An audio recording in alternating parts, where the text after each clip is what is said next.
four reasons we didn't do so well this week, even though the market was up.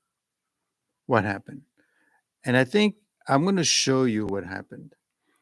And through that, you will have a better understanding as to what goes on and what it means in terms of pricing of stocks. And you'll understand what is really driving stock prices. So, the first thing that happened, I'm talking about November 25th, we started so well because the night before, on Sunday, we had announcement that there was a new Treasury Secretary. And the Treasury Secretary, quite frankly, is going to be a fiscal hawk. What does that mean? It means that essentially we have a man, we have an appointee that's going to be worried about the deficit, that has that in mind. I mean, not that there's much you can do about it, but at the very least, we know we have some concern about it. We know that we want to worry about it. We know that it's going to be a situation at some point. So it started great. It started fantastic. In fact, let me show you. Let me show you how we started. Look at November 25th, right? This is Sunday. This is the end of the day on Sunday. Not much going on, but basically, we are basically going to be talking about, the fact that there's a new Treasury Secretary, and the news is starting to look pretty good. Let me show you very simply. I'm talking about this little guy here. Look, look at this. We started here. Let me make this little ball a little smaller here. And this is Sunday night right here, and we built up right there. They started to be concerned about inflation. It started to be inflation during the day, and if I get closer to the 25th, you see, we started there fantastic, right? The after day trading. This was Friday, and there was some interesting talk, and then the inflation story started to kick in right here, and it kept on getting worse. In fact, we were making. Don't forget now, when you look at options, if I'm up 1%, the option is up 15%. So you could imagine the bath that I took right here, all the way up here. Okay. And then it kept on going. There was a little bit of a reprieve on Wednesday. You kind of didn't go anywhere on Wednesday, and then right here you could see what happened yesterday. The PCE number came out. The PCE number came out. Wow, it must have been a pretty bad number. So basically, this is the producer price index. It's basically inflation from large corporates, which the Fed looks quite a bit at. You see this? Right? This is 2023. We've gone a lot. The red line is total, and the blue line is the core PCE. So if you look at the core line PCE, yes, you can see that there's a bit of a situation going on here. We're up 3.5%. From 3.4, from 3.5, 3.4, 3.5. We're not going down, okay, but we're not going up either. The market was expecting it to go down, and you could see, but then if you look at historically speaking, I mean, look at those numbers. Um, I mean, we're back to 2019 levels, more or less. We're not in 2021, 2022. So you could see that, I mean, yes, the numbers were up, but not to the point of tanking the whole market the way it did. And it happened. I mean, so basically, the QQQ trades went down, which is a Nasdaq. Tesla went down. What is this telling us, right? So that was the first reason. The first reason was the appointment that kind of went away. The second reason that we didn't do well was the PC numbers that I've just showed you. The third number, the third reason we didn't do well, because we're also looking at the VMC. And if you had a chance to look at the VMC trade, which I want to show you right now, I mean, the stock was at 276. It went up to 290, quite frankly, and that's very nice. And it's been vacillating between the inflation numbers and the fact that is infrastructure going to be a story. You could see that we've been trending down, which might be a buying opportunity, quite frankly, although the aftermarket numbers are quite down. We'll see what happens tomorrow. We have a short trading day tomorrow. So that was our third reason. There's some concern or some discussion about the mood on infrastructure. What is he going to be focusing on? And the number fourth reason why we didn't do well, at the end of the day, the Trump trade is volatile. Why is the Trump trade volatile? Because Trump is volatile. Great opportunity means great volatility. At the end of the day, this is still good news. We're still going to trend up. Okay. But this is the reason why you need to understand the market. You need to understand how volatile it can be. You need to understand the story. We do have a Trump story. We do have a Trump trade. We do have good things that are going to happen to the stock market. But you need to realize that the story is going to be changing from day to day. And I made a video on this not too long ago. I explained to you what the story does to the market. The story is key. I mean, the numbers are one thing. What the stock market is doing is another. The economy is another. But the story is crucial. And of course, look at my video on philosophy, because you also need to have a philosophical approach to investing, meaning it is what it is. It's going to happen the way it wants to happen, and there's not much you can do about it. And if you're taking a loss, keep in mind you got to be like in a rough sea, right? You got to hold on to it, and hold on to the boat, and making sure you don't go overboard. That is important. It's important because the market really is not going to give you. Once you sell, once you unwind your position, you're out. For example, in 2008, when there was concern about the subprime loans and the subprime structures, AAA trades, traders were concerned. Traders were concerned that we were not going to make our money and we have no liquidity, so they sold. They unwound their AAA positions. The safest of the safest. And obviously, when there was no liquidity and you're selling, obviously you have to sell at 50 cents on the dollar because that's what they're going to take from you.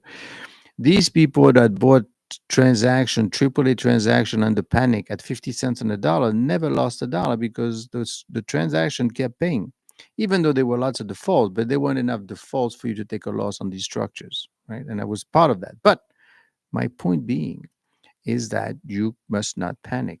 You must know the way. You must understand what's happening. And that's what part of education. That's what education is about. Education is about understanding what is going on.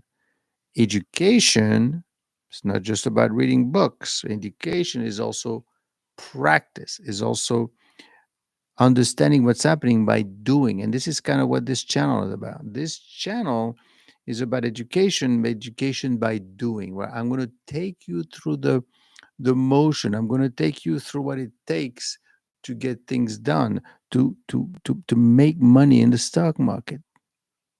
That is how you do it. You don't do it by listening and then doing. No, you listen, you understand, you do yourself, and then you take care of your own trades. It's important. It's important to understand this principle because this is how you make money in the stock market. This is how you be successful in life. You have to do it. You have to do it yourself. So this week we started the week fantastic. And I'm explaining it to you so you could see what happened, so you could learn from it. What happened is we started Sunday night. I mean, the options were up, 12%, 13%, but then it fizzled very quickly, and that tells me that the market is extremely fickle. And obviously, if you're dealing with options, it's even more fickle because it's extremely volatile. But that's the name of the game. I've shown you in some of my Patreon trades. Let me show you some of my Patreon trades so you could see the potential. Here's my collections where they all under one roof. The GCT story, which I'm going to start following, the VMC story. This is really a great story because it's VMC Vulcan material is all about the infrastructure. We need infrastructure. Is he going to spend money on it? We'll see. But that's also a story, right? Him and Musk is a story. This is another story, the infrastructure story. Then we have QQQ stories about the fact that I want to take advantage of a group of stock, which is a NASDAQ, which is going to grow very well. Then we have the Tesla stories. Obviously, we need to follow Tesla. We have economic news. We have technical analysis. We have morning market commentary. Every morning, boom, I'll tell you what's happening. And then, of course, the other trades, about 58 so far. Now, if you could take a look at the trading and actually show you some of the gain that we have in there, okay, you could see, look, we have trades in here, right? We buy Tesla. Right now, we're sitting on this QQQ options where we're taking a bit of a bath, and we're sitting on this. The Tesla position was up, but then it was down again. We're looking at these two positions. We're tracking these two positions, right? Why does it make sense? Well, it makes sense because you have to be in the market. Right? I mean, so far, my portfolio as a whole is still up. I don't know, 70%. Okay, it was up after the Trump trade. After the election, I was up 200 150%. Okay, well, imagine. But since then, the Trump trade has developed into a certain amount of uncertainty because they don't really know what is really going to do. Because now the tariff discussion is coming in. The tariff discussion. What's going to happen with the tariffs? I'm going to do a podcast soon with a specialist to talk about tariffs. Because at the end of the day, what's going on with the tariffs? Is it going to be a good thing or bad thing? Well, he said he was going to do it. So you shouldn't be surprised if he's going to talk about tariffs. So that's a good thing. But it could be a bad thing because by the time you do the tariffs, by the time you bring the people here, right? They're going to come here and they're going to say, okay, I want to bring my widget. You say, well, your widget is going to cost 25% more. It's going to cost 25% more to the American people. So if you don't want to pay 25%, start building your widgets here in the US. That takes a while for you to be able to do that. It's going to take, um, you got to come over. You got to build it. You have to build a plant. Blah. So in the meantime, what do you do? Well, if you want that widget, you're going to have to pay 25% more. Oh, but then buy the widgets that's made by Americans in the US. But imagine if you are the one making the widgets and you are actually seeing your competition disappearing. what are you going to do naturally in the open market? You're going to raise prices because everybody wants to buy from you.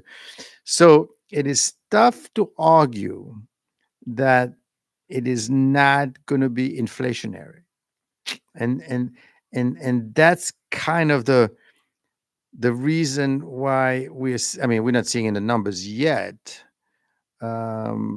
So it's going to be very difficult for the Fed to actually say, I'm going to lower the rates. I'm going to stop lowering the rates because we're going to have inflation. Now, they shouldn't do it because, you know, first of all, he hasn't raised the rates, right? He's talking right now. Is it? Is he talking for managing expectation as a way to negotiate? Because don't forget, sure, we're going to get with inflation, but if you're the firm that's on the other side, you're this Canadian. Let's not talk about China all the time. If you're this, if you're this Canadian firm and you want to come to the U.S. and you're going to be charged 25% more, you're going to lose customers. And the U.S. is a 350 million people buying, right? We are a big consumer. For Canada, for Mexico, I think it's about 20% of the GDP. I mean, you're playing with fire if you think that, you know what, he's not going to do it. Let them build the plant. It's going to be forever. Inflation is going to up. He's going to be in trouble. He does not care. He does not to be reelected. And you could see his team is pretty tight knit. No one is talking. So what's going to happen if you're a Canadian firm or if you're a Mexican firm, you better start negotiating right now in a big way. Because if you don't, you're going to lose market share to the US. So for you as a company, it's going to take a hit. I was listening to this show where basically they had these people that sell those Christmas trees, the artificial Christmas trees. They're all made in China. Okay. So when you're importing it and the person here is selling it to you, we don't make those anymore in the US. For us to make it, instead of selling it for $800, you have to sell it for $3,000. So that doesn't work unless you don't want to buy a Christmas tree, an artificial Christmas tree, and then you start buying, you know. So if you're going to spend $3,000, you could imagine inflation going up. So this is very, very tricky situation. Yes, there's some good potential because obviously if you build it here, you're going to have growth in this country. And you need growth to fight what? To fight the deficit. Because with $36 trillion, for you to lower it, either you'll raise taxes, which you don't want that, you want to extend the retirement age, like in Italy, which is down to 70 years old. They're the worst in Europe right now, 70 years old to retire. Or you have to take less money at retirement, or you have to start cutting entitlements. These are all painful items. So what do? You have growth. If you have growth, is people start coming to the US, and we have growth in this country, 3%. If you look at Europe, it's not a good sight.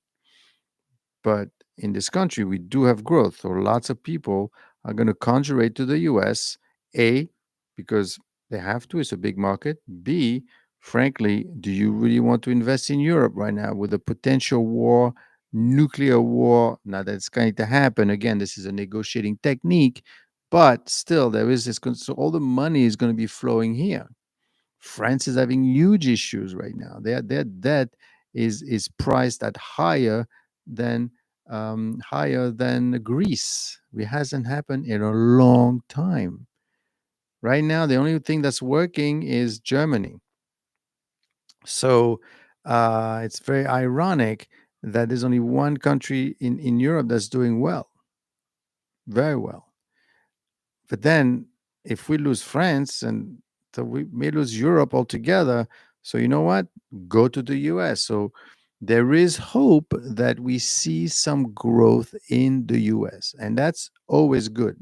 That's always good. So we should be doing well. I mean, yes, inflation is going to be an issue, but I show you the chart, right? When you look at the chart, the inflation chart, you could see that, yeah, the PCE and inflation is down, but it's kind of wobbling around, but it's not going down. Yeah, but it's not going up either. So people, let's take it easy. Let's understand what is going on. Let's see what is really happening before we start to panic. We have low unemployment. It's not 10%. It's like 3%. Very small amount. It's not the exact number, but it's very low. It has been lower, but it could be worse.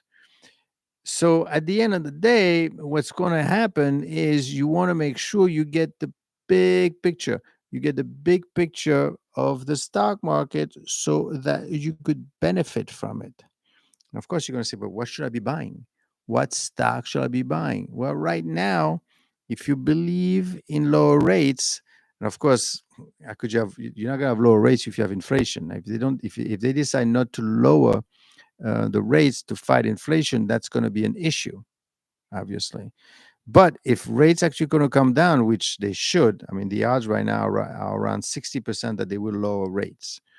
Then you're going to do much better in terms of the small company stocks, the small caps. I mean, when I showed you, let me show you not VMC because VMC is a little bit expensive. But let me show you a company. Let me show you. Hold on. Let me share the screen with you. Let's take a look at GCT, which is another one of my interesting name. Let's take a look at my portfolio. Okay, which is always a good thing to have. And let's see. Yes, GCT. I mean, 0% because it's not trading. There's some aftermarket going on here with consolidated water. See, Google Cloud actually was up 0.2%, 0.2%. Something to be said about the Russell 2000. You see this? The 0.22%. That's the small caps, and they're up. That could be an interesting trade to start to looking at, quite frankly. I may want to put some money to work. But anyway, let's take a look at GCT. Okay, GCT, the reason it is a great stock, look at the P ratio. Do you see this P ratio? It's 7.82.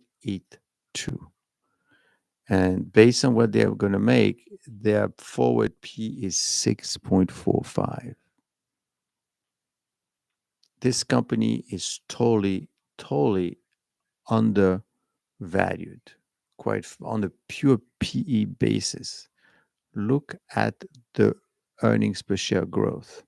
Look at the sales, consistent growth. Look at this, Investors Business Daily. Look at this from November 20th. Okay, I'm just 287. 87. What does that mean? Continue reading. Look. When building your watch list, the focus on GigaClyde stock just cleared that benchmark with an upgrade from 71 to 87. The unique rating balance sheet by one to best score that identify with a stock price above matches against the rest of the market is a stock to buy. GigaClyde has been consolidating since hitting a high of 45 on March. The tech stock is currently not in. GigaClyde has been consolidated since hitting a high of 45. See, the stock is a new pattern and following a buying opportunity of a 3 or 50-day blah, blah, blah. Look, look. $24. $24. The company reported 55% earnings growth. I mean, you can't, and look historically. The stock has gotten killed since November, down to what, $19, and we're back to 24. If you go back further, this was as high as 29, $45. This has a potential of, do you want to know why this 87 is very simple? It currently at 3.17 and expecting at 3.84 next year, even if you're looking at today's earnings per share of 3.7. 3.7 times 7 gives you the price, more or less today's price. But 10 is nothing. This should be a P of 10. So that should be $31. P of 20, we're talking about $60. P of 20 times almost 4, that's $80. The question is, the question is, will the market will the market say, you know what? It's not P of 10. We're not going to spend 10 times your earnings. We're going to spend 20 times your earnings. And since you're earning $4, almost $3.87, $4, so you should be an $80 stock. As simple as that. Now, what's going to make the market decide to give you 20 times a P of 20 times? That's a big question. And that is a question that drives us every day. You know, what makes the market suddenly interested in this stock versus this other stock? Or why does it make it go away from QQQ because they heard? That's the fun of it. That's what's interesting about the stock market. We're trying to figure out what's driving it. And what's driving the market are basically all of these people looking at the same information and seeing different things. It's like when you have an accident, you say, "What happened? What's going on? What happened in this accident?" You're seeing this, you're seeing that, you're seeing a bunch of different things. That's exactly what's happening. If you have the ability to look at that information and find out what's really going on, what the real story is, I give you a very stay with me for a second and don't forget to subscribe and like this channel. Let me ask you a question, people. A very simple question. What is the real story behind Frankenstein? What's the story? The story is it's the story of a monster. Is it really? We make a Frankenstein movie every single year. Why? Because we want to explore that theme. And it's not the theme of a monster running around killing people. No, it's a theme of love. It's the theme of being a father, being a mother, being a parent, conceiving a child. It's a big topic. It's a huge topic. But if all you're thinking about is when Mary Shelley, who wrote Frankenstein, just kept describing some guy running around and killing people, it would have been a very boring book. But instead, she brought the humanity of the monster.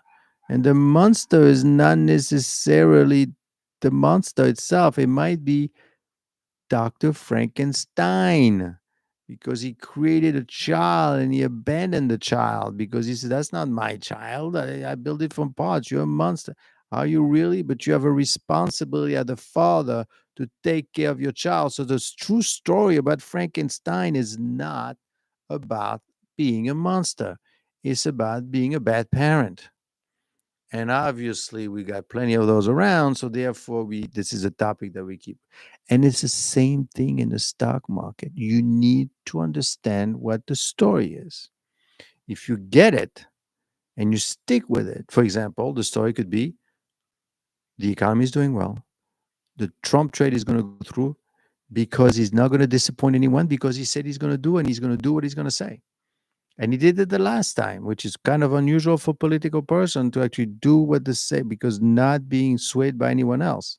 In this case, it's going to be even worse because he has nothing to lose. He does not want to be reelected. So let me tell you something, people. The Trump trade is going to go through by hook or by crook. So, is it going to be a great thing? Well, I mean, we'll see. We'll see. Look what's happening with the tariffs. Is it going to be a great thing? Well, he said he's going to stop that war, so we got that much more money, coming in. Is it really going to be World War III or not? I mean, these are big, huge topic because if he stops the war, um, hey, Marlon, thanks. Thanks for the thanks for the good luck there. If he's going to stop the war, then you're avoiding World War III. It's going to be great. But at the end of the day, folks, I'm here to help you to make you understand. But at the end of the day, where else are you going to invest your money in the world? right? It's the US. Everywhere else, we've got issues popping up everywhere. And don't forget, there's about $6 trillion in cash looking to find a home. Do you think they're going to invest it in Europe? No, it's going to come to the US. Okay. And they're going to invest in large, secure type of investment. QQQ is one of them. SPY, which are basically ETFs that represent tracking the market. The more daring money by going to small caps. If you think that there's going to be a rotation trade, but of course, for you to have a rotation trade, don't make fun of the rotation trade, because if you look at some of those numbers, if I share with you right now, let me share with you the ETF that tracks small companies. Let me share with you. This is basically the one that tracks the iShare Russell 2000. So it's the same thing as invested in the Russell 2000. Look what's happening here. Okay. Since we haven't done anything for the first half of the year, right? I mean, why not? Well, because the simple reason is it was all about the Magnificent Seven. But this, look, in fact, we've been going down at the time when the Magnificent Seven were going up. But since 2024, right? Nothing, nothing. But look what's happening here. Look what is happening right here. Look, this is 24. Nothing in the first half of the year, but look what's happening here. Why? Because there is hope that you're going to have a Trump trade, and that you look since November 25th when they hired the guy. Look what happened. Look how much we shut up by, and we stood up as opposed to QQQ, which lost a lot of its power. So take a look at this IWN. Why? Because that's a way to profit from small companies. I mean, this is a Russell 2000. It's like the S&P 500, except it's a Russell 2000 of 2000 small companies. And the P ratio of these companies is like 10, 15. I mean, GCT is 7. Imagine when this thing explodes. Imagine when they start focusing on that area. Of course, for them to start focusing on small company stocks, you're going to need lower rates, because I did a video that shows you with high rates, the interest coverage for small companies tend to suffer a little bit.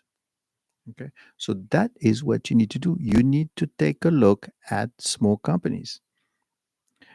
Of course, it is. If you don't know what you're doing, you got to be careful, because small companies can be swiped out very quickly. I mean, how many GCT companies are there out there? But if you're not so sure, what you do is, I mean, don't do option on GCT like I did. In fact, but you could follow some of the trades that I've done in my Patreon channel. But what you can do is you could take a look at IMN. You could take a look at the Russell 2000, the ETF that tracks. An ETF is basically like a stock, but it tracks essentially all of the Russell 2000. But again, you need to make sure that you're comfortable with the investment. You need to make sure you understand the story that is going on in the market. If tomorrow Trump starts to fight with his Treasury Secretary, which is not an impossibility, and he kicks him out, and he gets some other guy that's probably that's going to have an impact. Right now, there's concern that Trump wants the um, Powell out, the Federal Reserve Chairman. He does not want him. That's probably not a good thing, because if Powell decides, you know what, let me not lower rates on this guy. I don't know. I mean, obviously, he's not. They have to vote on it. Okay, but he gets to decide. Thanks, Martin. Best job in the world to broadcast on YouTube. Love your passion. Yeah, no, exactly. This is, and the passion really has to do with education, right? I'm not here to peddle stocks and buy this stock and buy this other stocks, and without you understanding what's going on. You need to understand what it is that you're doing. You need to basically learn. I mean, you need to educate yourself. And the thing with YouTube right now and everything that I'm seeing is that, and it's a shame because it's a great teaching tool, but it's not a peddling tools. I mean, you've seen all those videos about after Trump won, they keep hopping on. Oh, look, oh, the left, look what happens, and they can't believe that he lost again. And they have these videos, and I can't believe the amount of views that they get: 300, 400,000 views showing what happened with the views and how upset they are that he lost. And and I could understand the entertainment value, but the thing is, the algorithm essentially keeps feeding that to the people because people are watching it because they want to see, especially if you're a Trump, you're on the side of Trump. You say, look at that, yeah, look ridiculous you look like now. but at the end of the day, what are you really learning? Okay. They're just feeding you what you want to hear. Is this really what you want to do? Do you really want to be told what you want to be told? Well, yeah, it's easier than to be told what I don't want to hear. Well, sometimes you need to hear what you're not supposed to hear, right? That's what parents are supposed to do. They're supposed to essentially tell you what you don't want to hear because you need to learn. And this is learning. Otherwise, you're just going with the flow, and it's great for them because they have lots of views. And remember, I mean, if some guy has 3 to 400,000 views, they get about $10 to $20 for each thousand view. So each time you post a view on something about Trump, we're talking 300,000. So you're talking about $300 times 10. You're talking about $3 to $4,000. You stop each same length of this video, which I'm not going to get any money for, but it's going to make $3,000 to $4,000 each time you post. And the best thing is they post stuff that happening to other people, so you could see what other people are. It's nuts, but yet that's what's happening. So don't let this happen to you when it comes to the stock market. Make sure you understand what it is that they are selling you. They are selling you views, but they're also selling you ideas. But you need to make sure you have independent ideas. You need to understand that what the story is. Okay, so remember, the story in the stock market is what's important. Now, next week, let's see what happens. Let's see what happens. But I am betting you that eventually $7 billion in cash is going to find its way into QQQ, into VMC, into Tesla again. These are good stocks, but understand them. The thing is, when is it that the story is going to turn? And also all the small caps. You have to make a choice. You have to decide where you're going to be.